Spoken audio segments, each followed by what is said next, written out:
This weekend, a new horror film called Cuckoo drops in theaters. So let's talk about it.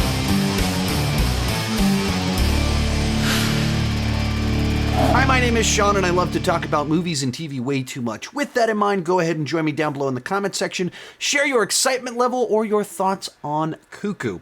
Now, I actually saw this movie back in March at South by Southwest, and then I saw it again in April at the Overlook Film Festival. So I actually talked about it back then. What you're about to watch is my coverage of the film right after I watched it following those film festivals.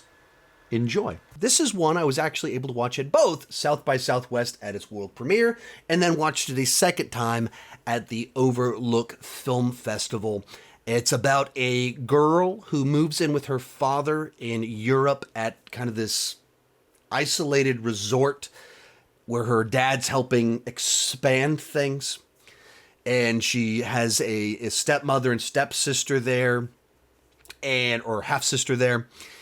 And essentially something weird's going on, as you can imagine. And as it goes along, it gets weirder and weirder and weirder. It manages to have a nice, naturalistic sense of humor where the characters are, it's not quips and jokes. It's like people like pointing out the weirdness taking place in the story. There's some very effective sequences, one in particular with the girl riding her bike home. Dan Stevens is in it and gives like this perfectly charming and creepy performance. Like he has this affability to him, but always you're like, something is definitely off with this guy right here. He holds your attention. You love it when he's on screen, but he's so obviously a creepy weirdo at the same time. He's just so good at that. And so he's a delight to see in the film. And as I said before, it does a good job of just like, it starts off normal. And then you start seeing something like, that was a little bit weird. And then the first time you kind of have an attack in the story, you're like, well, that was weird. And then it just like starts shifting into other genres of weirdness and craziness and investigations. And by the end of it, it's wild bonkers. There's this whole lore and mythology. This is another one that I appreciated it. There was a lot that I enjoyed about it, but it's not the type of horror film that I naturally gravitate towards. It's very atmospheric, where this girl goes to this place where she can tell something's weird, something's off, but we don't know what it is. We don't know what's happening.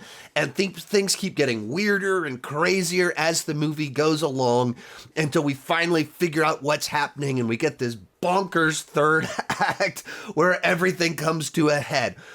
And I've seen the movie twice. You kind of need a second viewing to pick up on all the lore and what they're trying to do at this place and what's really kind of going on and when did everybody tie into every narrative and who is a part of the conspiracy and everything like that. And even having seen it a second time, I'm still not sure that everything fully makes sense or everything fully adds up.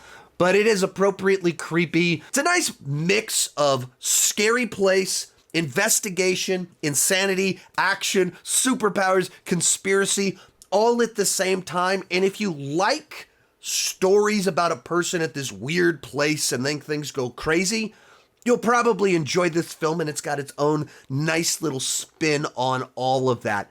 And like for me, it was one that I felt like it got better as it went along, and as you got more answers and it got weirder and crazier and bonkers and like the action kicks into it, was more kind of my thing. But once again, like I dug the film. I had a good time with it. What was your favorite film from South by Southwest? You might as well just pull it on up there real quick. We got our Cuckoo. Loved it. I knew I was gonna love it. It feels so genre. It's genre, it's gonzo. I think it's only worked for a small niche of people. People who like their movies to be outrageous, outlandish, and just a wild ass time. That's me. I had a great time with Cuckoo. If you've loved Tilman Singer's other films, you're gonna love this film.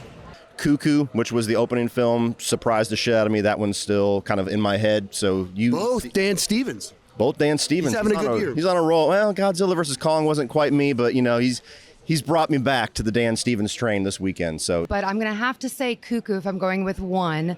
It was constantly surprising, which is something I'm always looking for, especially as a horror fan. It was funny and absurd, and in parts it was super terrifying. So I would have to go with Cuckoo right now as my favorite.